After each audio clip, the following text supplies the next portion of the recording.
So we talked about money versus currency, and I'm sure there's a lot more I can say about it. And I'm sure I didn't say it as artfully as I could, but I think you got the basic idea. We talked about the Federal Reserve and the money supply in this country, in fact, all countries. We talked about how blockchain works, at least on a high conceptual level, so you have a working knowledge, working understanding of it. We talked about how cryptocurrency works. Crypto, by the way, comes from the word cryptography. It's just code, right? It's just code-based transactions. And the thing that makes it so cool about using blockchain technology, which is based on cryptography, is that no one has to know anyone, and no one has to trust anyone for there to be trust and faith in the system, because there's a whole bunch of random strangers who don't know each other, who have no vested interest in colluding with each other, who, as a practical matter, it would be cost ineffective to get them to collude with one another. And all they're doing is verifying and confirming cryptographic codes. And as long as the cryptographic codes, as long as the keys match up, transaction gets added to the blockchain. Transaction gets added to the blockchain. Transaction gets added to the blockchain. And another thing to just be aware of is every time a transaction gets added to the blockchain, the entire blockchain gets reviewed and reconfirmed, and everyone has to reach consensus on the entire blockchain, not just that transaction in the blockchain. Okay, now we're going to switch to NFTs. Ready? Yeah. All right. When I was in law school, they taught me what the word fungible means, and they taught me what the word non-fungible means by using that case that I think we all studied with the grain silo, right? So Tom's got 1,000 pounds of grain, Mindy's got 500 pounds of grain, Hope's got 100 pounds of grain. Tom dumps 1,000 pounds of grain into the silo. Mindy drops 500 pounds of grain into the silo. Hope drops 100 pounds of grain into the silo. And they do this because the silo is the more efficient way to store the grain. Yes?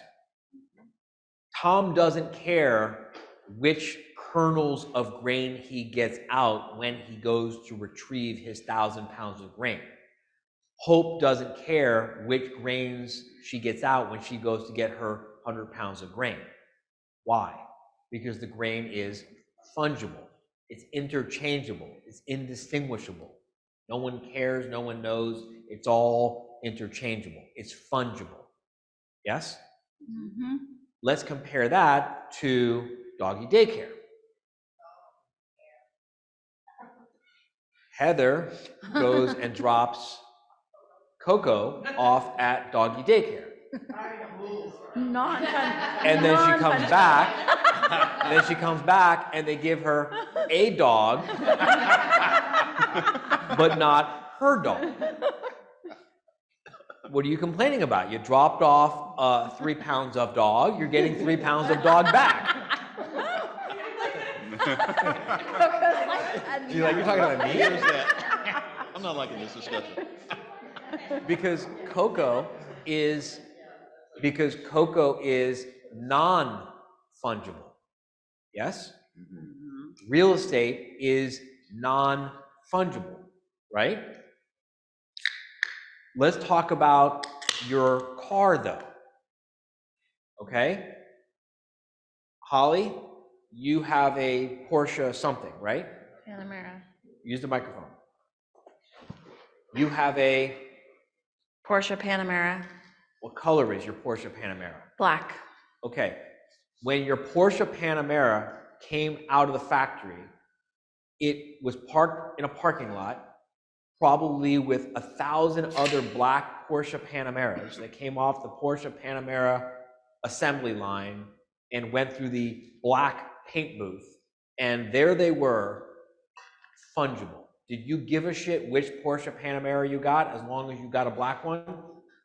Well, yes.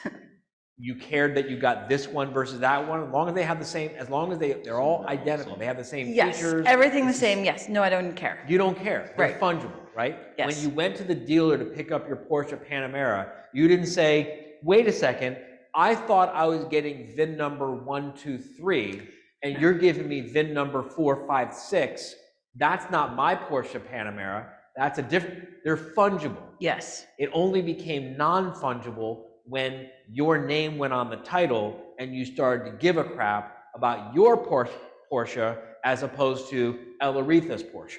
Right. Then all of a sudden, if you went to the valet and they give you Elaretha's Porsche, she's got a black Porsche Panamera, you got a black Porsche Panamera, but yours is yours and hers, and they're not fungible anymore. You Right. get what I'm saying? Yes. Okay, so we talked about real estate chain of title. Yes? We're now going to stop talking about real estate chain of title, and we're going to start talking about cars and boats and motorcycles and airplanes. We'll just talk about cars because that's something everyone can relate to, right? You take a generally fungible item, a black Porsche Panamera. You line it up next to 100 other black Porsche Panameras with the same features at the factory, and they're completely fungible. What makes them non-fungible is when you permanently affix a vehicle identification number and you stamp it into that Porsche Panamera.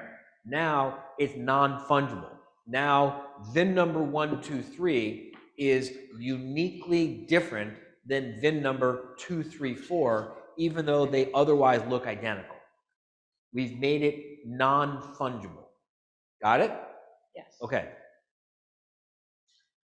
Think of an NFT, and before you jump down my throat, Mendy, and tell me how wrong this analogy is, just let it land for everyone so that they can catch up with us. Think of a non-fungible token like a corporation. You create a corporation by going to the Division of Corporations, the Secretary of State, and you create a corporation. And the division of the Secretary of State assigns that corporation a unique document number, gives it a unique identifying number, which makes your corporation unique and different from every other corporation in the world. You with me? Got it? And now Heather takes her corporation and she decides that her corporation is going to own a shoe store. And Megan takes her corporation and she decides her corporation is going to own a scuba diving shop. And then Kristen takes her corporation and she decides her corporation is going to own a painting. And Hope takes her corporation and she decides her corporation is going to own the intellectual property rights to a piece of digital artwork. And then Mindy takes her corporation and she decides her corporation is going to own a ticket to go to a workshop. Yes? These are each uniquely different corporations identified by their own corporate number, each holding different assets, right? And now, when I want to buy Heather's shoe store, I don't have to buy the shoe store. I could just buy the corporation that holds the shoe store, right? And when I want to buy the scuba diving shop, I don't have to buy the scuba diving shop. I could just buy the corporation that owns the scuba diving shop. And when I want to buy the intellectual property rights to the piece of digital artwork that Hope's corporation has, I don't have to buy the intellectual property rights. I can just buy the corporation that owns the intellectual property rights. Y'all with me? Yes? All right. Conceptually, that is what an NFT is. It's a non-fungible token. It is a number is a VIN number that you attach to something and you record it onto the blockchain. And we say to the blockchain, hey, blockchain, I've created this non-fungible token number. I've created this VIN number. I've created this document number. I've created this NFT number, and it belongs to Dustin, and it gives Dustin rights to a shoe store. And then Dustin transfers that to Arjan, and Arjan transfers that to Larry, and Larry transfers that to Holly, and Holly transfers that to Elaretha, and it works exactly the same way as it did with the digital currency, the cryptocurrency that we did in the example before the break. Follow? The Porsche dealership, the Porsche manufacturer takes raw materials, iron ore, plastic, rubber, whatever, and manufactures a black Porsche Panamera, and sells it to a importer. And the importer owns the Porsche Panamera, and the chain of title of the Porsche Panamera says Dustin owns it. And then Dustin uses his secret code and instructs the blockchain transfer ownership to Arjan. And Arjan uses his secret code and tells the blockchain, tells the DMV, tells the real property recorder's office, tells the blockchain, tells the real property recorder's office, tells the DMV. You get what I'm saying? They're all working the same way. Transfer it to Larry. And then Larry transfers it to Holly, and Holly transfers it to Elaretha. And now we know the whole history of this Porsche Panamera. We know that it currently belongs to Elaretha. She got it from Holly, who got it from Larry, who got it from Arjan, who got it from Dustin, who got it from the factory. Yeah? We don't need blockchain technology for real estate because we have real property recorder's office. We don't need blockchain technology for automobiles. We have the DMV, right? But what happens when you want to ledgerize? What happens when you want to title something that doesn't already have a formal titling system? Like, for example, artwork.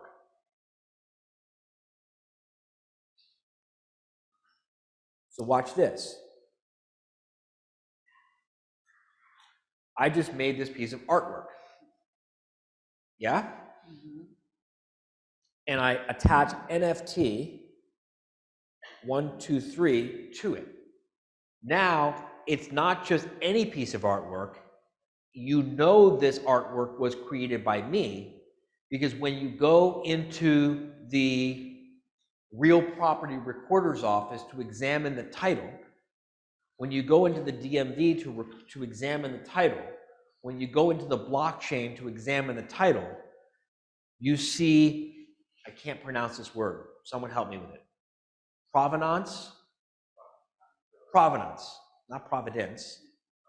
Provenance, which is basically, anyone ever seen Antique Roadshow?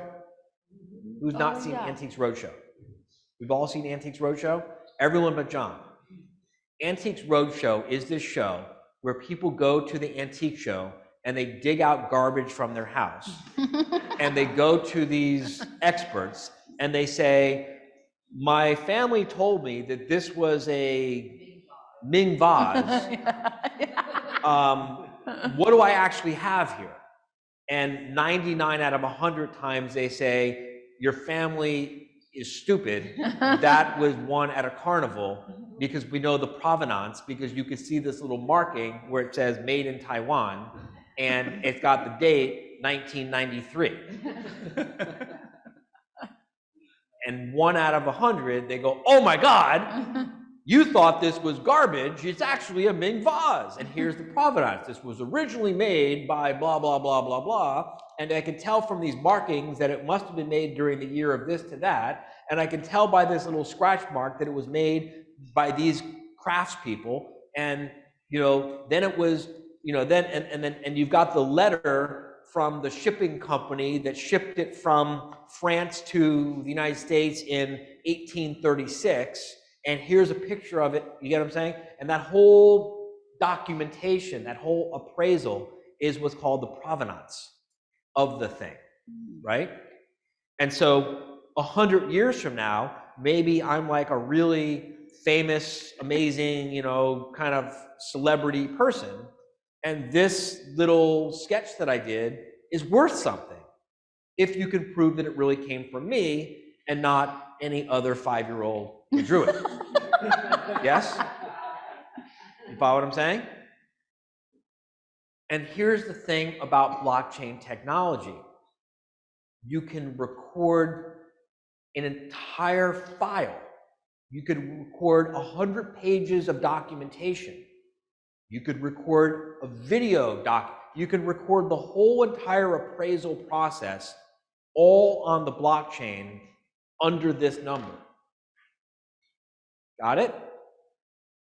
And so when Dustin wants to sell this picture to Heather,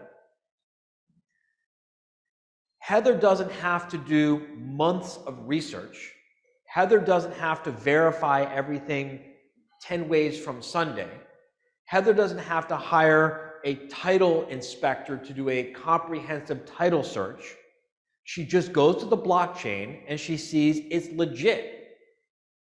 And the transaction can take place with confidence.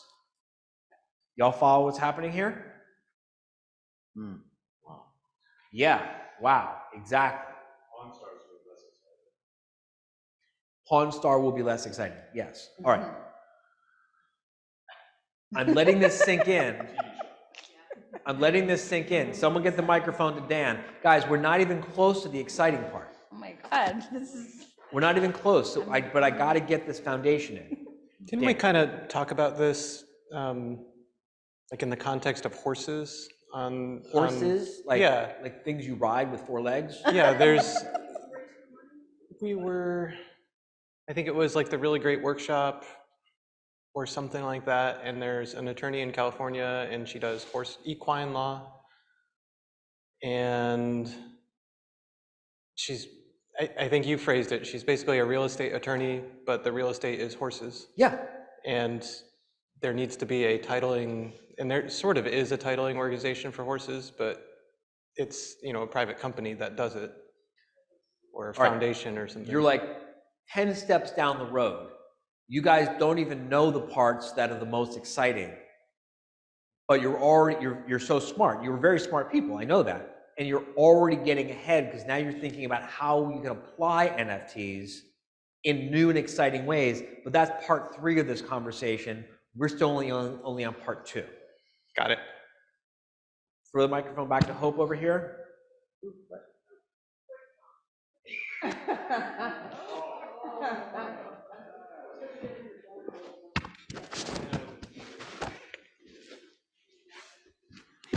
Thank you.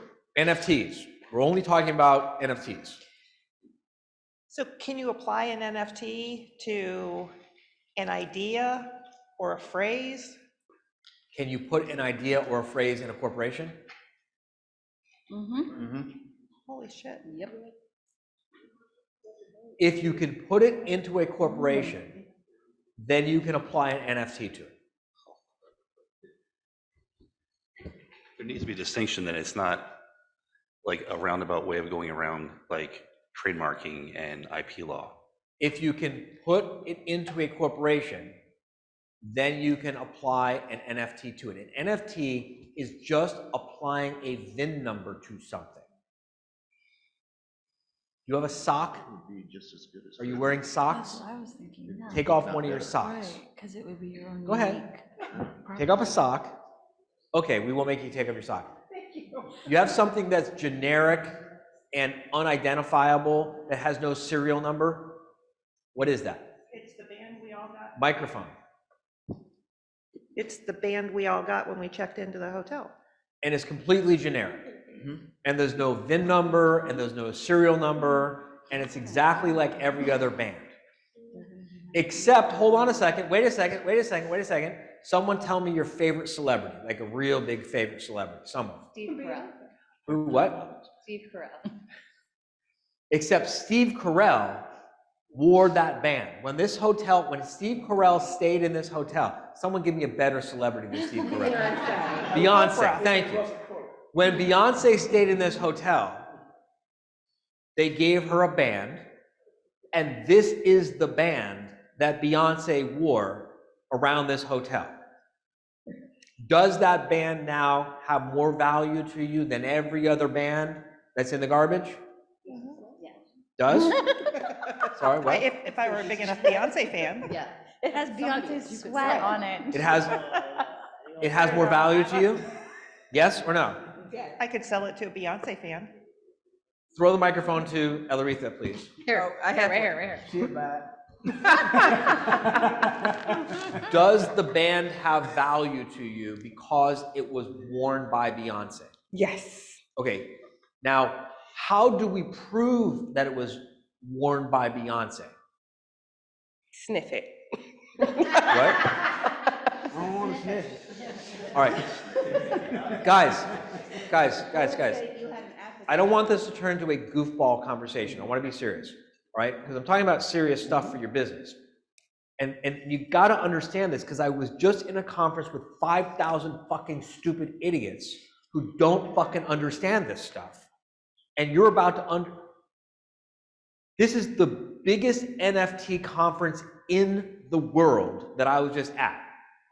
It only had 5,000 people. When I said 5,000 people, you all gasped like that was a big number. That's a tiny little fraction of the universe number. And of the 5,000 most interested people on the planet, there weren't 5 of them who fucking understand anything about this stuff. They're all idiots. They know nothing about any of this stuff. Okay? The state of the art knowledge is people who don't understand this fucking at all. They literally think that if I attach an NFT to the band, that proves that Beyonce wore it. I don't think so. You're all looking at me like that's the dumbest thing you've ever heard, right? That's how the most knowledgeable people in the world think about NFTs right now today. Some of the most knowledgeable people in the world of NFTs literally have a level of thinking and a level of sophistication that goes like this. Beyonce wore it, so if we make an NFT and attach the NFT to it and record it to the blockchain, that proves that Beyonce wore it. And we're all thinking to ourselves, that's idiotic. Are you beginning to imagine the lawsuits that will soon be flowing? Yes, right. Because morons are doing business in this idiotic way, Yes. right? Mhm. This is how they're doing it. They literally think that by creating an NFT and just saying it,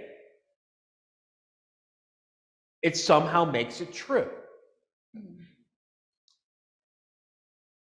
They think that taking an idea and attaching it to an NFT and recording it to the blockchain means I no longer have to file a patent. Because why would I need to file a patent? It's on the blockchain. Everyone knows it's my idea. Well, yeah, everyone knows it's your idea, but unless you file a patent, you can't enforce it. Well, of course you can enforce it. You know who can enforce it? Social media. Yeah. These people live in a world where outing someone on social media is in their mind the equivalent of the patent office authorizing and approving your rights in court. They don't make these distinctions. You get what I'm saying here? Guys, I heard during the break, some of you were like, oh man, I'm sorry I didn't start this sooner and I hope I don't miss out. You are still so early adopters. If you start doing something with this stuff this year, next year, or even the year after next year, you're still going to be an early adopter. The people who are running around doing this stuff, they are idiots for the most part. I'm not saying they're all idiots. There's some very smart people there, but 99% of the people I met there are idiots. They don't understand what they don't understand that they don't understand. Remember when you were like a teenager and you had like an idea and you knew so little that you thought your idea was like a new idea, and like your parents and all the adults were like, yeah, you know what? That's not a new idea. They're inventing words to describe concepts that already exist, that have already been regulated, that have already been litigated, that have already been resolved, and they're introducing them like they're brand new ideas. And they don't even understand how stupid they sound. This is the level of sophistication, because most of this world is being driven by 20-year-old nerds who are doing this from their mom's basement. And they don't understand what they don't understand that they don't understand. You all have such a huge advantage because you are like successful business people. And you live in a digital and physical world. Or even if you only live in a physical world, if you just enter into the digital world with knowledge from the physical world, you're at a huge advantage. All right. So they're walking around thinking that if they just attach an NFT to that band and say Beyonce wore it, everyone will believe them. Because why wouldn't everyone believe them? Because we're all just one little happy family here, and the community is still small enough where everyone actually still trusts each other. This is where a room full of lawyers are supposed to do a laugh, right? This is ridiculous. Okay?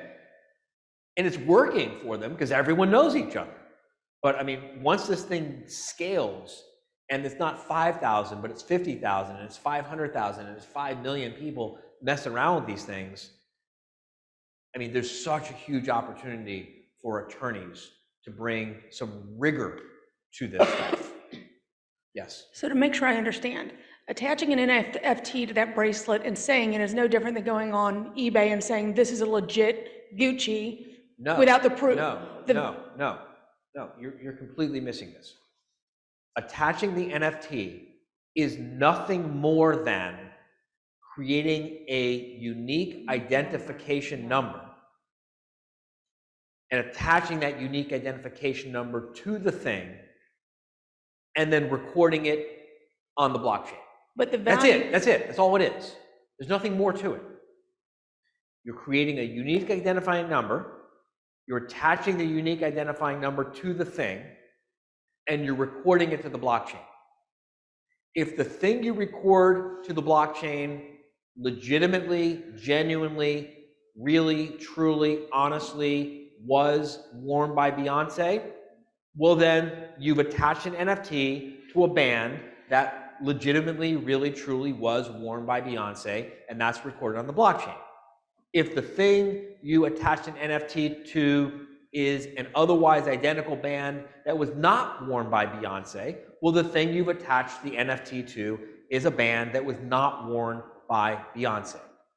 And at some point in the future, someone is going to go to an antiques roadshow of the future, and they're going to say, my grandma bought this band with NFT 123, which the blockchain says was once worn by Beyonce. Is it in fact really valuable, or is it a piece of garbage? And someone's going to do some sort of DNA molecular test, and they're going to say, yeah, it was really worn by Beyonce. And you're going to go, hallelujah. Or they're going to say, no, I'm sorry, your grandma was an idiot. This band was never worn by Beyonce. There's no evidence that it was ever worn by Beyonce. It's just a band with an NFT number on it that we have no provenance on. But didn't you say you could attach all that provenance onto that NFT? Only if it exists. Okay. The thing you're missing, because you're not an idiot, is that people are running around thinking that attaching an NFT makes provenance. It doesn't. I know, that's the part that's so hard to wrap your head around, is that they're walking around acting like it does. Because, if I hadn't mentioned this before, They're idiots. thank you. So if Bill and I both have the same digital piece of art, we both got it, and he records it on Ethereum, and I record it on Bitcoin, and this will not happen, but then we got divorced, and I said, I own this valuable thing, and he says, because I listed it on Bitcoin, and he says he owns this valuable thing because he recorded it on Ethereum, and it's a digital thing. Yeah. Then you've still got to fight. Yeah. But you just got a higher level, fancier fight over something that's digital. Or do you have two assets? Yeah, I thought Or do you have two different assets? Right, if they're not the exact same, if it's not the same. Or what like- if they're identical? That's what I'm saying. But That's what my what if thought they're is. identical? He What if they're airdropped it to me. identical? Yeah, I'm answering your question. What if they're identical? yeah, that was, Except one has NFT 123 and the other has Yeah. NFT 345. yeah, Well, then this is really easy. You Yeah. take yours, he takes his. right, They're both now worth half as much because there's two of them. because there are two of them. And what if they're on, does it matter which blockchain? Because we could all have the same ideas, and if there are 10 different blockchain and we record the, maybe idea was the wrong word, a thing. If Let's we all stick with idea. Finish Okay. that thought. And we all record them on different blockchains.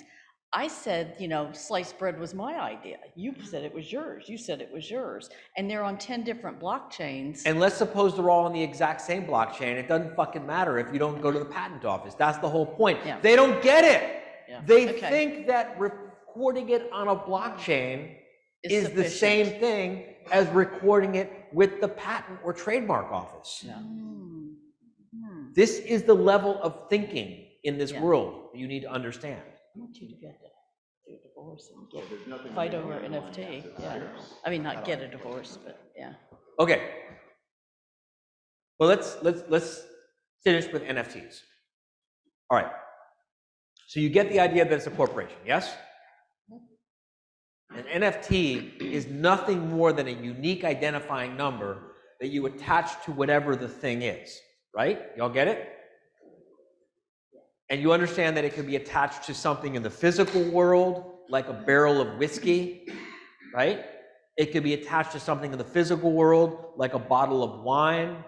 It could be attached to something in the physical world, like a collector's item, right? It could also be attached to something that's strictly digital, like a piece of digital art.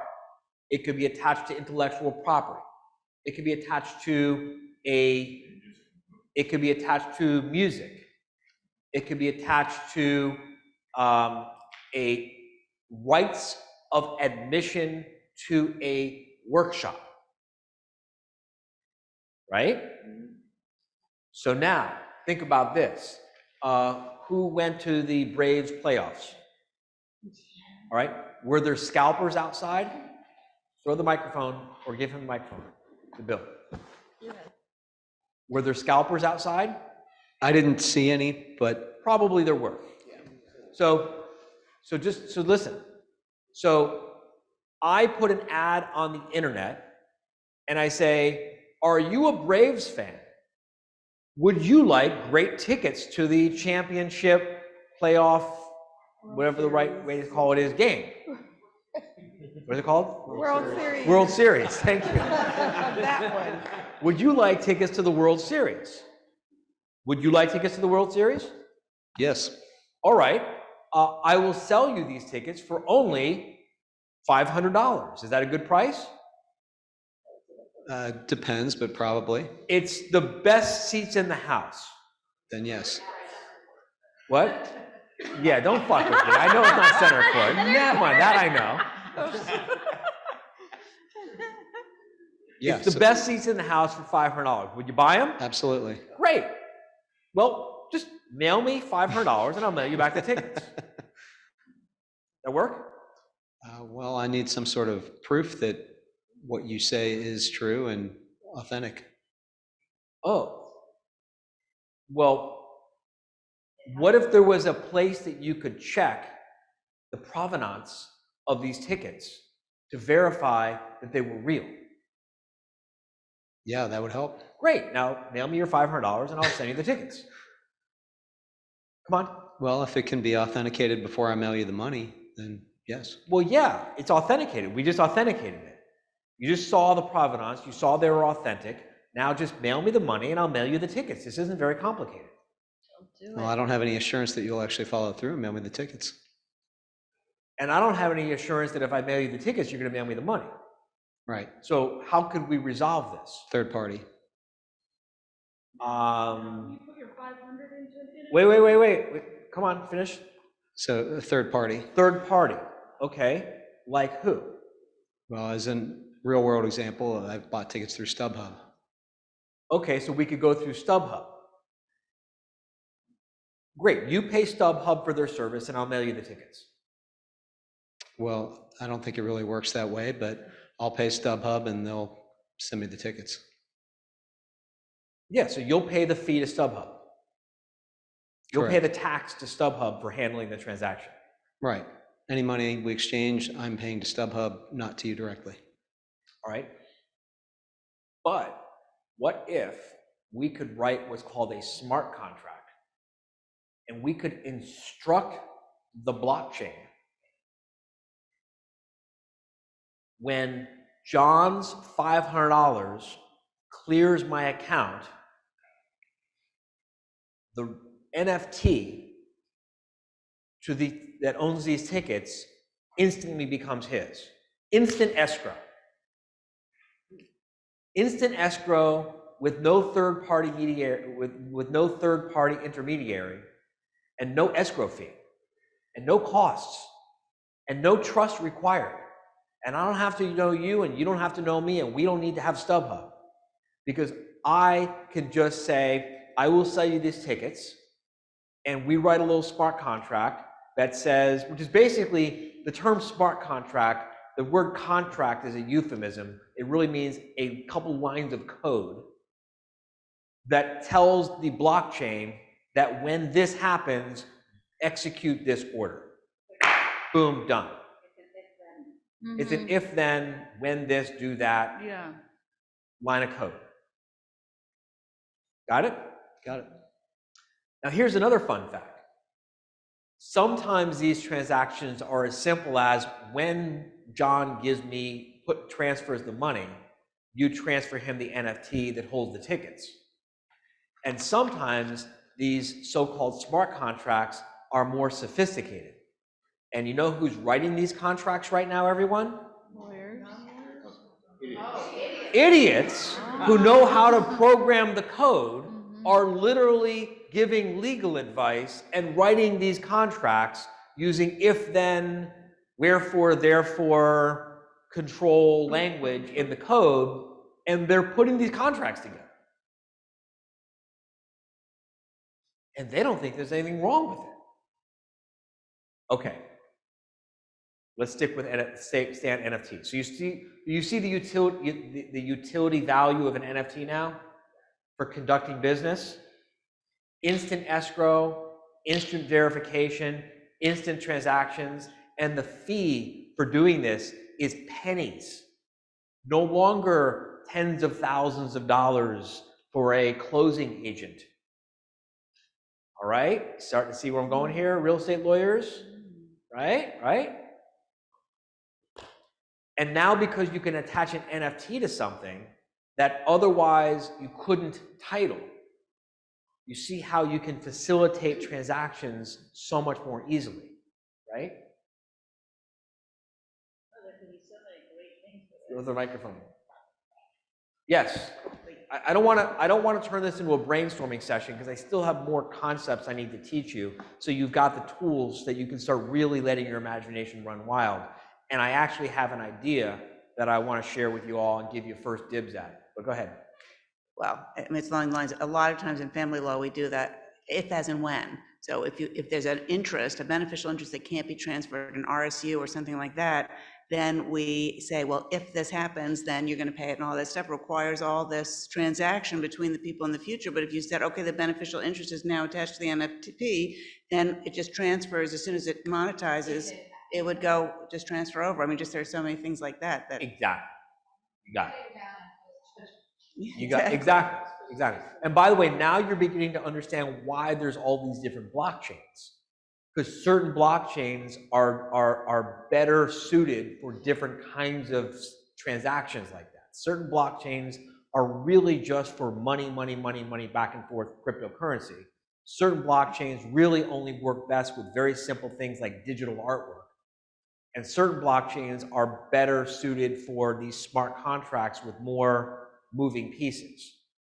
Do we have a name for any blockchain?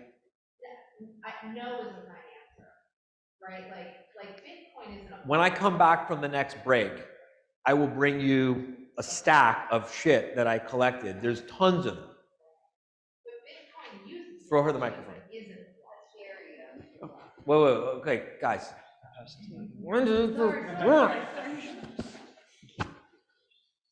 You're trying to explain corporate law to a fourth grader, okay? Don't even go there. The answer is yes.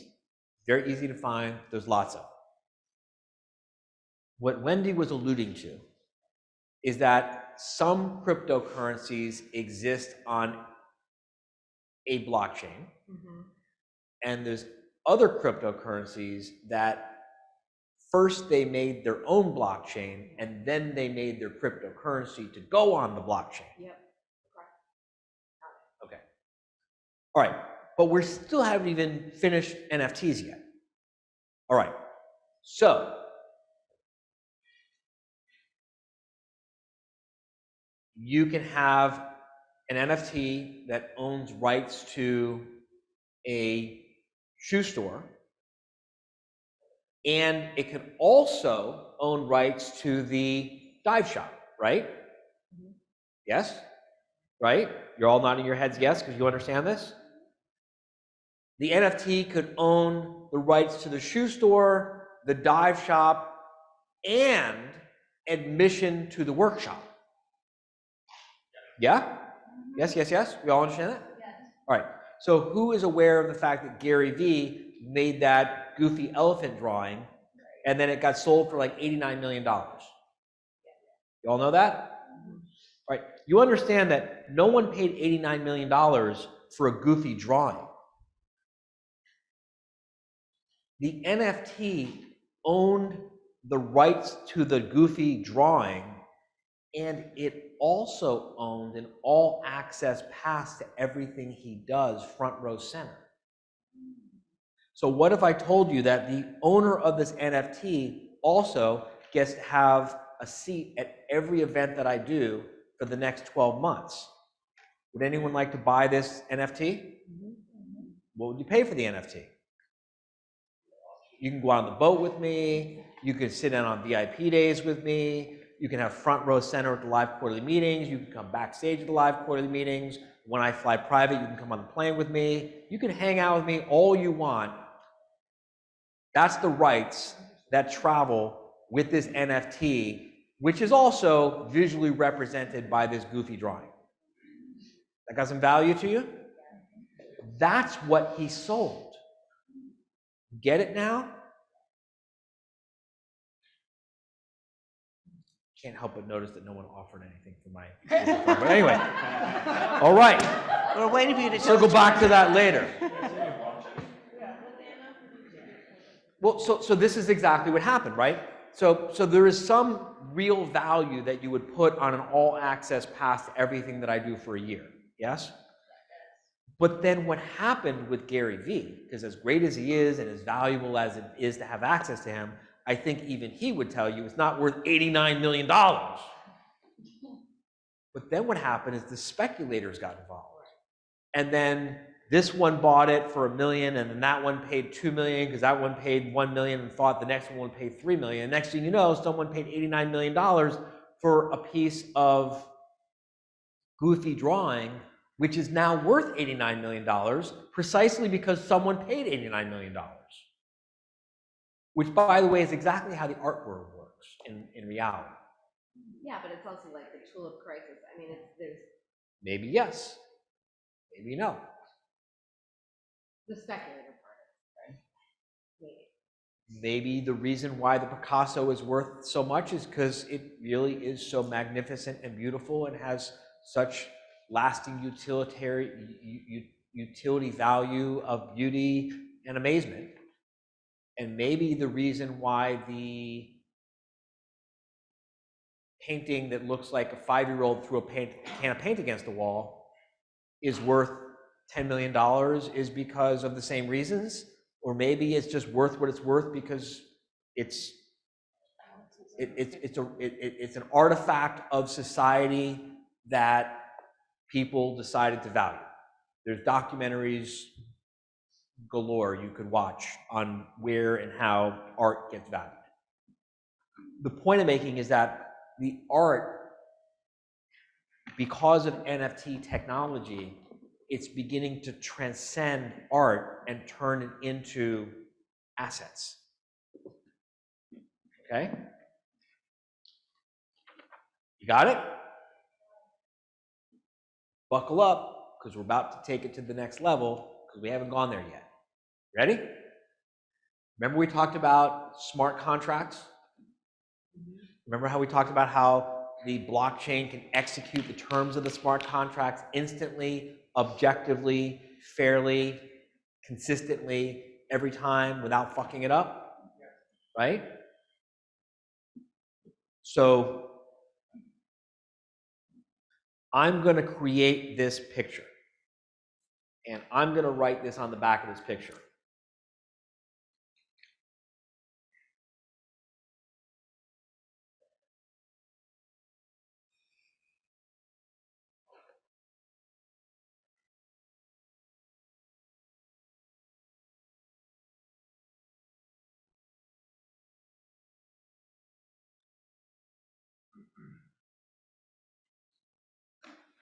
Minds will be blown, pay attention.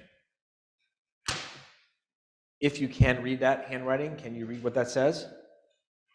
I just got paid 10%. No, I get. Oh, I get 10% of all future sales between buyer and seller. So now, I sell this painting to Dustin for, how much would you pay me for this? $10. Tell you what, I'll sell it to you for $9, but I get 10% of anything you get if you sell it in the future. Sound good? Sound good? Yeah. So now he sells it to Heather for $10, and I get $1, and Heather sells it to Megan for $20, and I get $2, and then Megan sells it to Kristen for $30, and I get $3, and I've now gotten paid 3, 2, 1. I've now gotten paid 3, 2, 1. 3, 2 is 5, and 1 is 6. Plus the 9. I've now gotten paid $15 for a piece of artwork that he offered me 10 for, and I said, you know what, keep your 10, give me 9, give me rights to it in the future. Hold on, wait, throw him the microphone. Catherine. But you'd get your 10% even if he sold it for $10. Or do you just get the excess? No. I get 10% of every future transaction. Yeah, so if he doesn't make anything off the thing, you still make money at every transfer. It's a That's my transfer point. tax. I've reserved a right. Yeah. It's a reserved right. Yeah. It's a reserved right. It's an easement. It's Yeah. a reserved right in an otherwise untitleable, previously untitleable thing, which is enforced automatically, instantly by the blockchain every time that NFT gets transferred by the blockchain, it is my closing agent.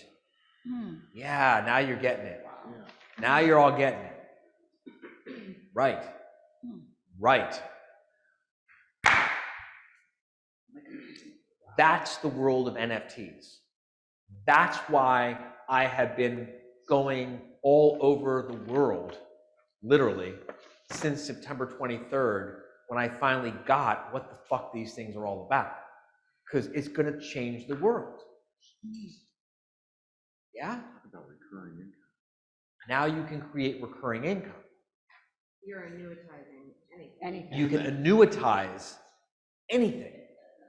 That is. So the just think about this for a fanciest second. word If I've you can ever heard. annuitize something, you could potentially afford to sell it for less. Right, because you're going to keep getting paid on it. Because you're going to keep getting paid for it, which opens up all kinds of markets. Because you can title something that you couldn't previously title, you now create whole new asset classes for transactions.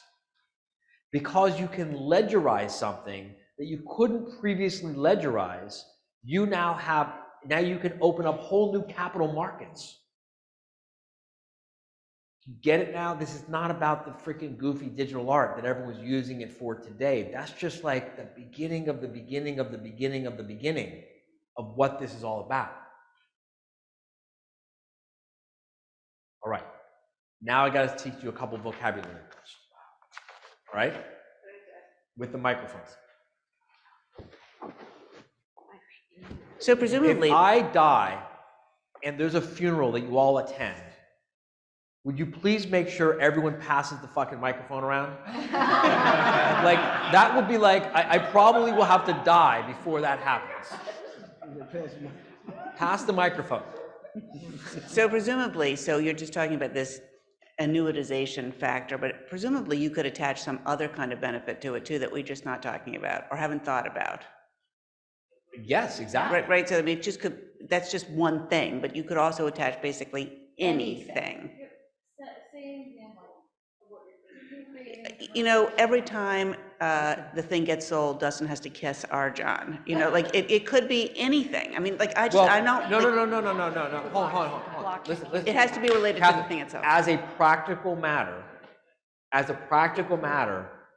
it has to be something that the technology can enforce. No, I understand that, but it's like, you know, the credit default swap, all right? Nobody thought of that before, then somebody thought of it. Like there are things that you could potentially, it's not saying this is not, the NFT whatever doesn't say this is the only thing you can do.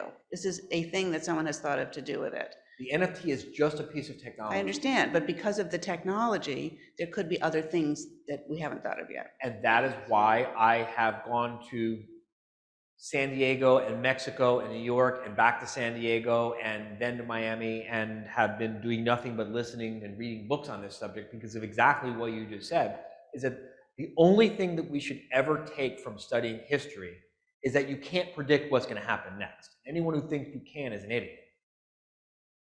This is like a invasive species technology that's being introduced to this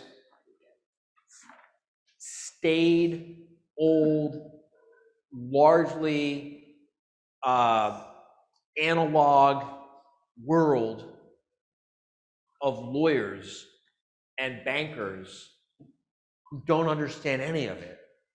And it's all being driven by a bunch of 20-year-old kids who don't understand the other part of it. And we are at the very, very, very leading edge of it today in this room. Because you could say, instead of the 10% coming back to our John, you could say the 10% goes to the American Cancer Society. Yes, you could. Right? And I mean, there are a lot of things you could do that would have a lot of value for, anyway, I'm not going to go down that path because we need to move on, but. And people are already doing that. Yeah, NFTs for charity. Absolutely. This is what I'm trying to say is I'm just trying to teach you guys the concepts first. Okay, I want to teach you some vocabulary words, but I can tell you're jumping out of your seats. So I'm just going to tell you what my idea is. Okay. So how many of you have invested in an info product, a self-study course of some kind, with me or anyone else? We all have, right? Yes? Yeah. All right. So, Larry's already there. So, what if we got together a bunch of family law attorneys and we all hung out in Miami for 2 or 3 days and brainstormed the shit out of this and figured out a way to teach this to family law attorneys and turn that into a self-study course, which we then all collaborated on marketing and promoting all over Facebook and LinkedIn and bar associations and whatnot. And attach it to an NFT. And attach it to an NFT. And attach it to an NFT that we all share in the revenues of every time it gets sold. Smart contract. And then resold, and then resold, because we build into it a strategy where the buyer has an incentive to resell the thing to someone else. It's not a pyramid scheme. It's not a pyramid scheme. It's legit. And then what if we had another group of real estate lawyers who came to Miami and we did the same thing with real estate law? And what if we had a bunch of intellectual property lawyers and we did the same thing with intellectual property law? And then what if we had a bunch of estate planning attorneys and we did the same thing with estate planning law? And what if we just basically made a little laboratory where we bring a bunch of people who understand this stuff together and we brainstorm and come up with, and we turn it into lessons. Oh, and by the way, you know what else you could include in the info product NFT?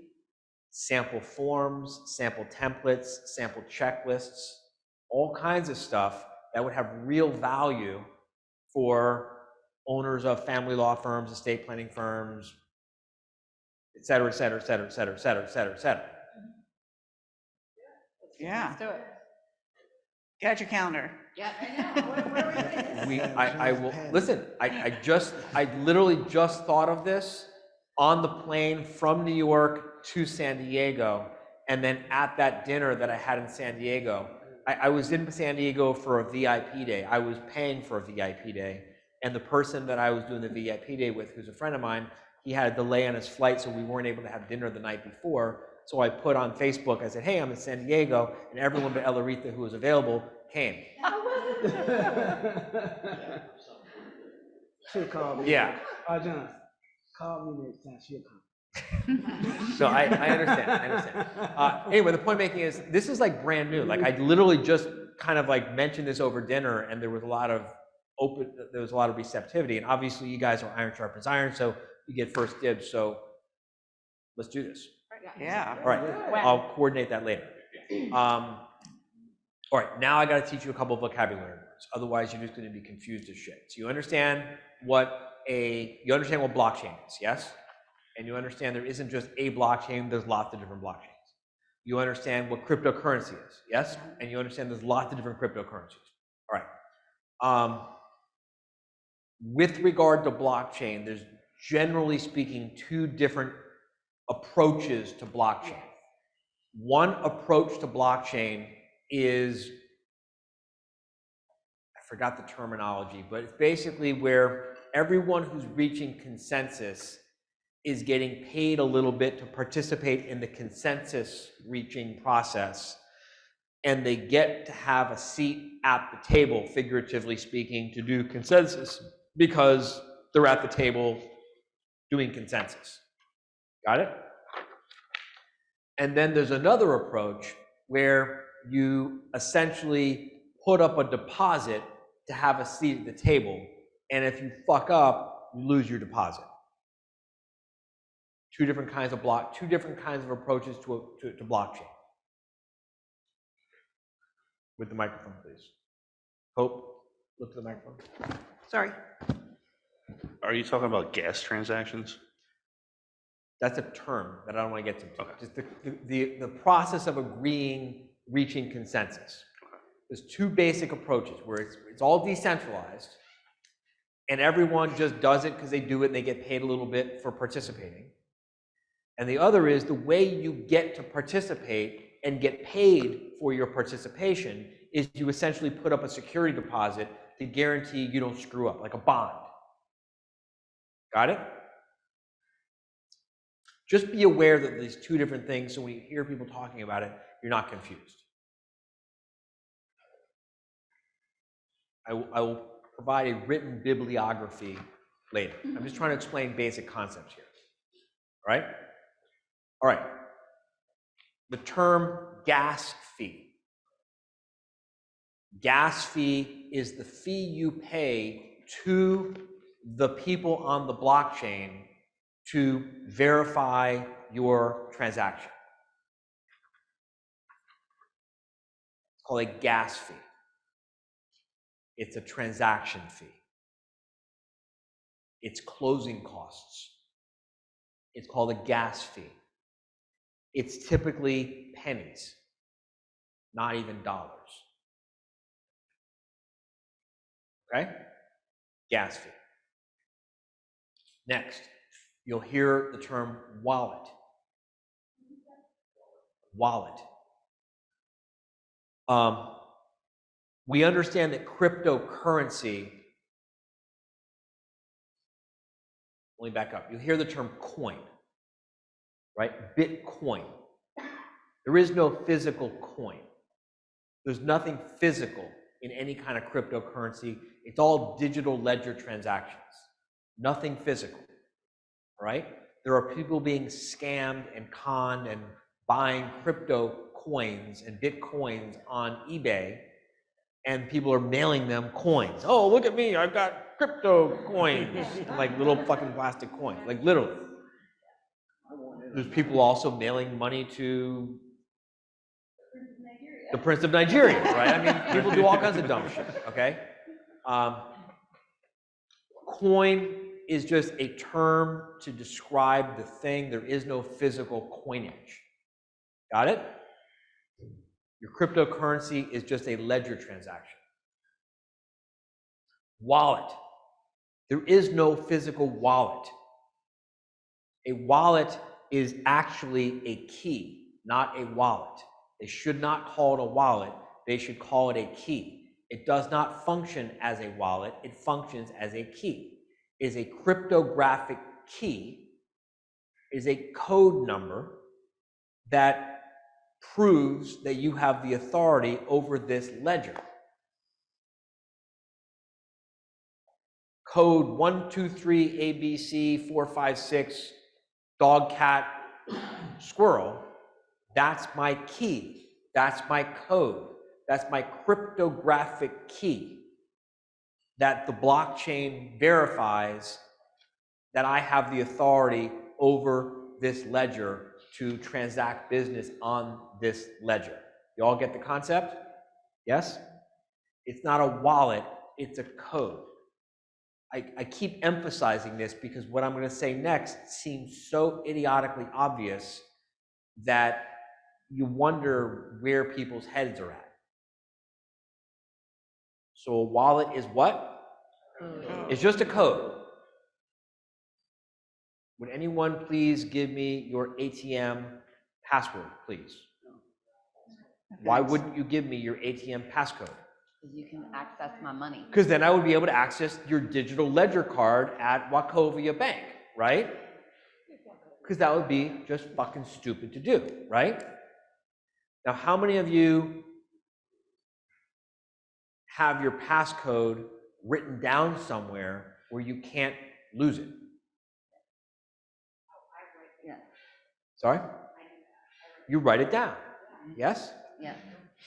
How many don't write down your passcode?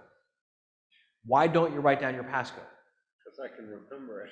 Because you're going to remember it. And if you forget it, you can do what? Get a new one.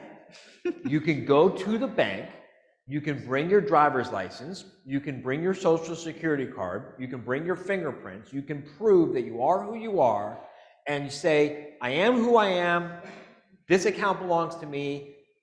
Give me my passcode. Yes? Y'all get this? It's important you stop talking to each other and pay attention. I'm telling you something really important. Y'all get this part? There's no bank to go to. There's no authority to go to. There's no one to talk to. There's no customer service. There's no 1-800 number. There's no one to talk to. There's no person to go see. There's no website to complain to. You are completely fucking on your own. If you lose your code, you are fucked. So when people are running around saying, crypto's insecure, it's not secure because you could lose your wallet, they're making it seem as if your wallet is like a physical thing like this, like, oh, I dropped my wallet and now I'm looking for my wallet and I can't find my wallet, and someone picked up my wallet and they found the money in it and then they threw it down the sewer and I can't find my wallet. There's no wallet. There's just a code number. You remember the code, you got control of your money. You don't remember the code, you lose control of your money.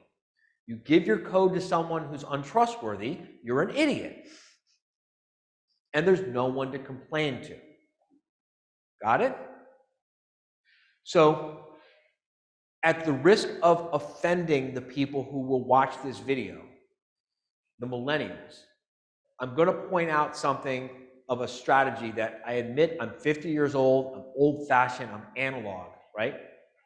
There's this technology called paper and ink. And back in the day, what we would do is we would write down our numbers on paper. And then we would put this paper someplace safe. And that way, when we forgot the code, we could go to that place that was safe and pull out the paper,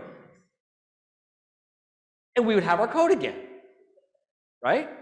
You know what's a really safe place to put this piece of paper? In a safe. A fireproof safe. Maybe even more than one safe, right? Well, I've got like $1 million of cryptocurrency in my account. Well, take a second piece of paper and put it in a second safe. That is all you need to do to secure this stuff, right? No, don't take a picture and put it on your phone, because people will hack into your phone, they'll find your pictures. This is nice and secure. It's analog, it's offline. Yeah? Okay, so there are two kinds of wallets. There's hot wallets and cold wallets. A hot wallet is an online account where you keep all your information. Like a password vault. Coinbase is a very popular one. You go on to Coinbase, you open an account, and they hold your code number for you. And when you want to do something, you tell Coinbase, tell the ledger on the blockchain, use my code, Coinbase, and you tell the blockchain to do XYZ for me. And blockchain and Coinbase does this for you. Got it? Well, Coinbase, at least you can call and they have a customer service number. Right? But there's also these things called cold wallets. See what this is? That's cold, baby. This is a cold wallet. This is the OG cold wallet. All right, they also have cold wallets. I didn't bring one. I don't have one. I need to get one. They look a lot like a flash drive. And the flash drive just has your code on it. And you know where you put this flash drive with your code on it? Someplace safe. Cool? So here's another thing that's pretty cool. Let's suppose you have your flash drive with your code number on it, and then you take that flash drive and you attach it to a computer, which you connect to the internet, which gets picked up by a node on the blockchain. You take your flash drive, you plug it into a computer. You plug the computer into something that somehow gives you access to the internet. In the internet, you call out, hey, blockchain, I'm trying to give you my code number. And the blockchain transacts your ledger transactions for you, right? That cold wallet, that flash drive looking kind of thing, you could stomp on it, you could drown it, you could burn it, you could run it through a shredder, and then you could go buy a brand new one, and you could enter your code into it, and it does for you exactly what your old one used to do. You don't lose, it's not storing data. It's just a way of transmitting your code to the blockchain. I'm sharing this with you because once you wrap your head around this, you don't feel so nervous and scared about, oh my God, I'm gonna lose this, right? All right.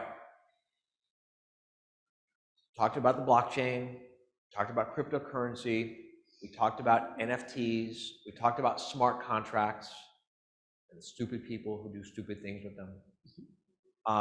We talked about the different kinds of assets and property that could be attached to an NFT. We talked about the gas tax, the fee for people to verify your transactions on the blockchain. We talked about wallets, which are really keys. We talked about hot wallets and cold wallets. Miners are people who dig in the ground like a gold mine, like a coal mine. They're the people who are just like crunching the numbers, crunching the numbers, crunching the numbers, crunching the numbers, trying to unlock the next block of Bitcoin or whatever the cryptocurrency is. We talked about, minters. You can mint cryptocurrency. When you decide you want to wake up and create your own cryptocurrency, you will mint a cryptocurrency. Next year, I will mess around with minting cryptocurrency and try to convince all of you to put some value on it. Yes? I have a question about minting because it's something I don't really understand. So NFTs, you can mint something. So if I took a picture, I can mint that picture, correct? Yes. And that's the same as putting it on the blockchain because it goes through the whole process. Well, first you take the picture. That's just taking the picture. Right, right. I take and the then picture, you create an NFT. I create the NFT, then I load the NFT up, I mint it, and I pay gas fees for it to be recorded on a blockchain. My understanding, is that correct? My best understanding, which might change next week as I continue learning more, is that you're currently on track. Okay. Ali has minted some NFTs. I have not. Okay, I have an idea that we can talk about later. Okay, cool.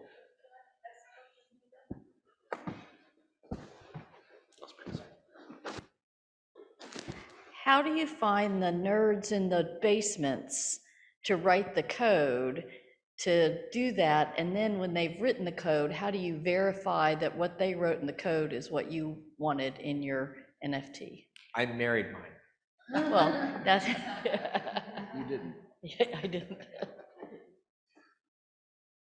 You know, it sounds like the conversation back in the day of, where do I find a kid who knows how to make a website?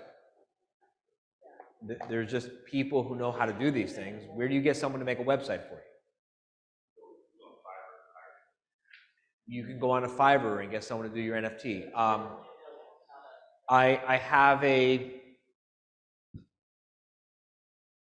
I left it up in my room. I collected a whole bunch of QR codes from a whole bunch of people at this NFT NYC thing who say they can do this for you.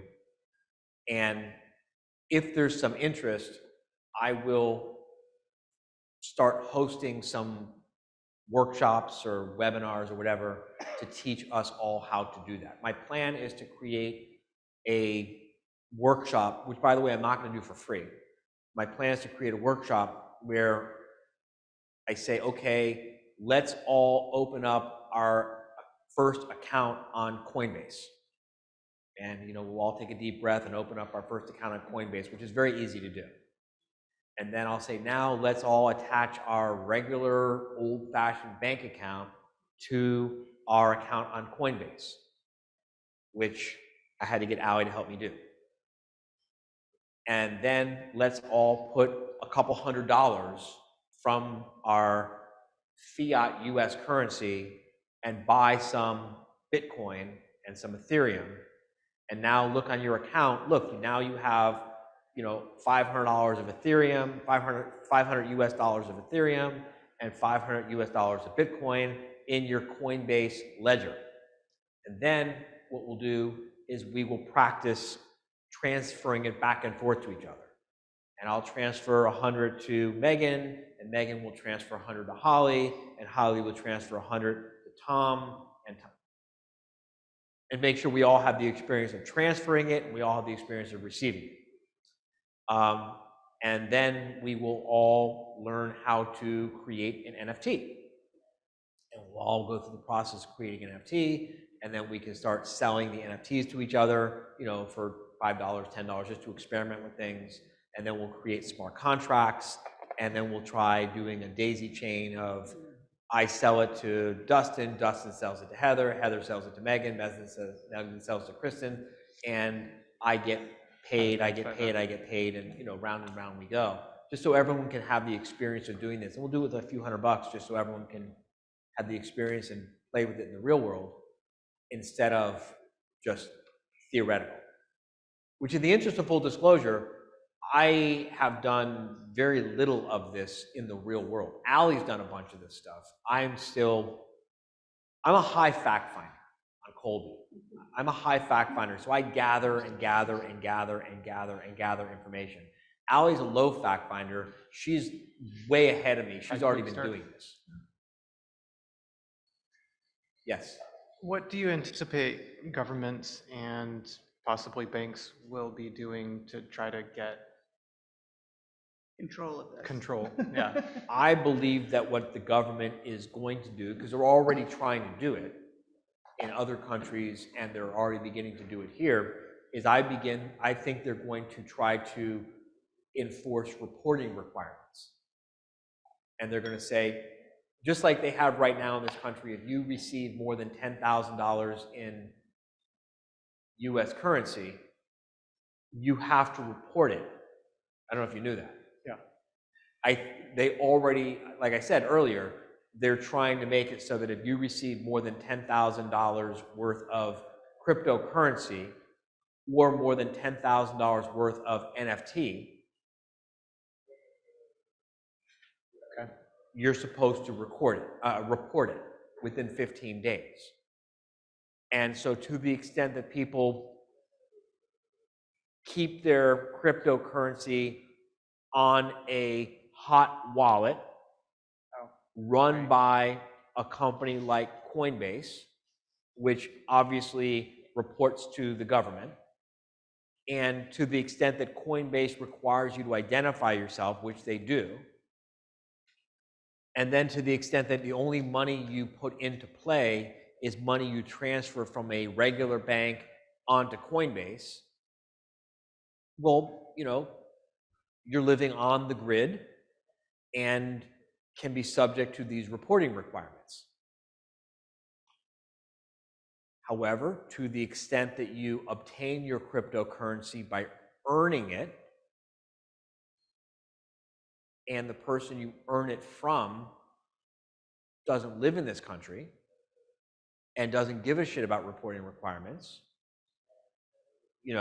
it's just like having a cash business, like a restaurant or something, where you've got your credit card receipts and you got your cash receipts, and I'm sure no one who owns a restaurant has ever failed to report any of the cash they've received. Never.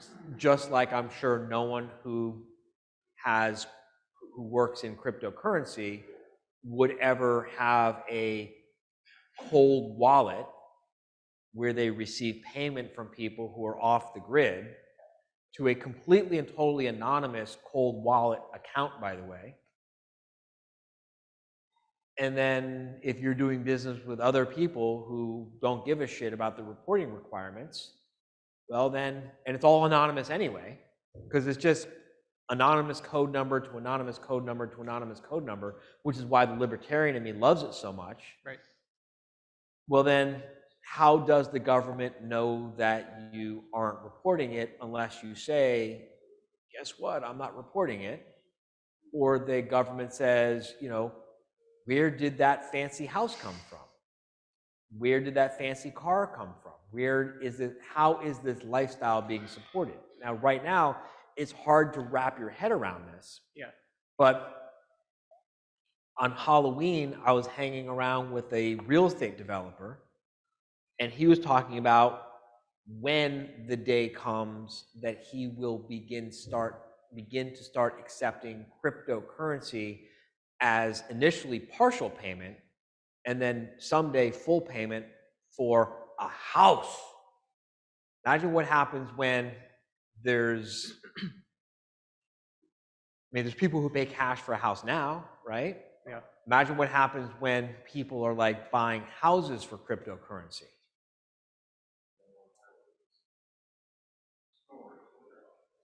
Well, you see, you still have the title because at some point you have to enforce your rights in a physical U.S. government sanctioned courthouse.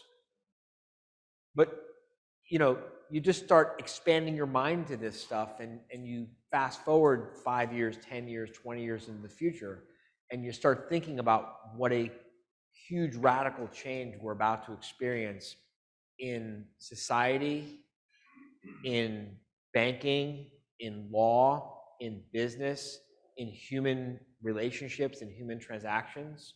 It's very, very exciting stuff. I think Congress people are harder to teach than lawyers. I said I think Congress people are probably harder to teach than lawyers. I don't think that this is a problem of teaching. I think this is a problem of the government not liking it. Sure. It's a total, I mean, we could easily, look, my son is 6 years old. It is completely conceivable to me that by the time he's 50 years old, like I am today, there will be a completely crypto economy. And when there's a completely crypto economy, I mean, it starts to get to a real interesting question of how does the government raise funds for civil services? Mm-hmm. You know, who's going to pay the street sweepers? And now you start getting into some thoughts around a government that has to earn its tax base instead of impose its tax base becomes a government that's truly answerable to the people.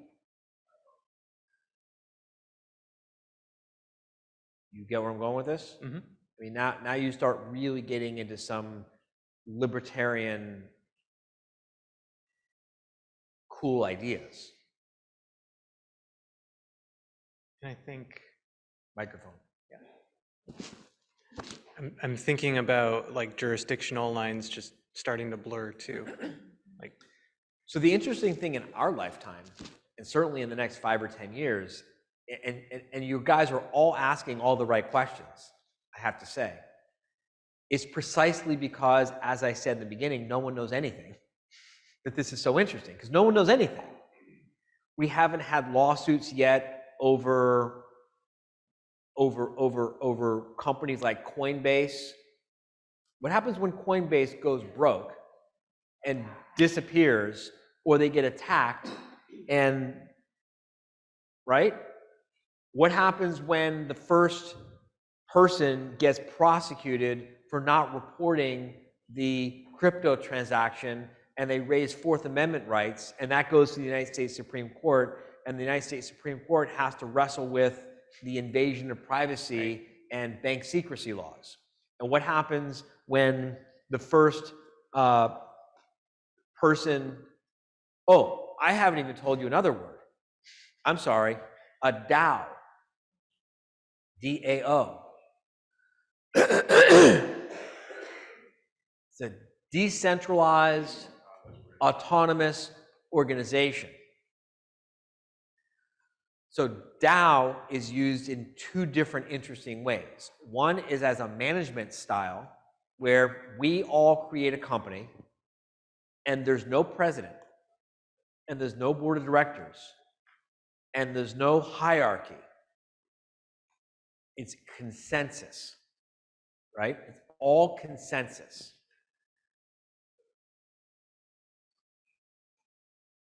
Should we have an event or should we not have an event? Let's all vote. Should we have the event in Miami? Should we have the event in North Carolina? Should we have the event in wherever that place was that you all said you didn't want to do an West event? Virginia. Where? Green West Briars. Virginia. Let's all have a vote. Should we introduce this product? Should we not introduce this product? Should the product be this price or should the product be that price? It's a completely decentralized organization where everyone's identity is completely anonymous. I mean, can you just think about all the ways to fuck that up? Right? Okay. There are panels at this NFT conference with people talking about this DAO, this new revolutionary, decentralized, blockchain-empowered, decentralized, autonomous organization where, get this, we're all going to chip in a whole bunch of our cryptocurrency, and we're going to buy these. Where's that little picture go? I'll give it back to you. And we're going to speculate on this art because this art is now $1 million. So we're all going to chip in $1,000 of cryptocurrency to buy this art because we're expecting it to go up in value. Doesn't that sound like a great idea? Doesn't it sound like a great idea? Does it sound It's a stock like, company. Does it sound a little bit like anything that anyone's ever heard of before? Would anyone like a hint? It's a corporation. Anyone ever study Howie in the Hills? No one studied securities? Howie in the Hills? This is a regulated investment vehicle that they're going around calling a DAO and a new idea. And then you got a bunch of lawyers at this thing trying to shake these kids, be like, guys, not a new idea. Actual case law exists that says you can't do what you're doing. And there's this thing called the SEC. And just because you call it something new doesn't make it not what it is. It's a security. And like, no, but it's a decentralized. It's just a new way of calling it. But now you start processing this and you start thinking about this and you start thinking to yourself, who are the idiots? Them or us? Because they're not going to get caught. As a practical matter, how could they get caught? It's completely anonymous. So are we so smart because we know how stupid they are, and we know how naive they are, and we know how unsophisticated they are, and we know that they don't know anything about the world that exists? Or are they so smart because they know about the world that we don't understand yet? And meanwhile, they're flying in on private jets.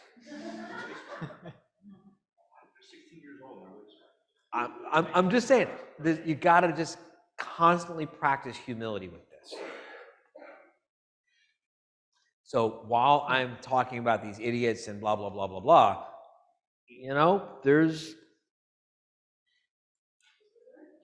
I'm so smart. If I'm so smart, why are they flying into the meeting on a private jet and I'm going commercial? And if I'm so smart, then why are they making all this money and I'm not?